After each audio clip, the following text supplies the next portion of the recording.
siang ina Jubli honna Joshua in mina ami pite kya ma uni nabiyak din telun chi to jom swaki Calcutta Mother Teresa ina misiding lam gay honga kipai in kwan piten asi ding mungam lo pol khate na ahal na ding nei lo pol khate kep tang non lo ai kele pol khate na in kwan pi chi jong nei se lo tua bang te kai ko mina ina sil siang in lup na tung lum sakina lai gel pa khatin bang chi hiam chi le pasian khut ma kamuhi tua ma bang ina ZBC hi chiang itun pen le tunia i hon ding in pi pen pasian khut ma hi tua hangina pasianina asunga atho tul khat thomo atunga thomo bangza piamo chi kongtel lo hangin note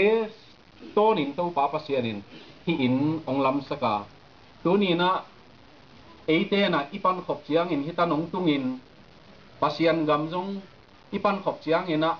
zaiding in kikeklian dingai manina tomchikin pasian khutma ahi china ipulang nuami hi namu simuna hi in namu simun pasian khutma mun la no mau sep na le no mau mi mal khutma mulovin to pa khutma hi china chiam te ni bangyam chi le pasian khutma ichi chiang in singlam te ki khen le khutma hi a bangyam chi le tua aki khen le khutma pen jong mangmu nai sim chiang ina van tungi tun tak chiang ama khutma pon muding hi hang chi pasian khutma pen singlam te a kikil bekilovin tuni na ngon in jong ilaka oma imu thein jong ongom saka tua ma bangin van tungi tun chiang na ngon in mulai ding hiang ama khut pon mulai ding hiang tua hangin Penny Crosby in asi ding kwan in hum sagi aphaka mit to khomunon lo la dong tulguk bal kwang nuina asi ding kwan in min Jesu lim le mel la theilo china ko alim suai te na asoi pen alim gel pen munga nang bang mam muselo na chiang van tung na tun chiang bang chin na thi dia achi hi Penny Crosby pe ni na bang chidon hiam chi le lam ka gama la a thei ke ya melin theining ka hon pa kam ka tu chiang in melin theining akut ma pon si ka ki kil na pe nin theining chi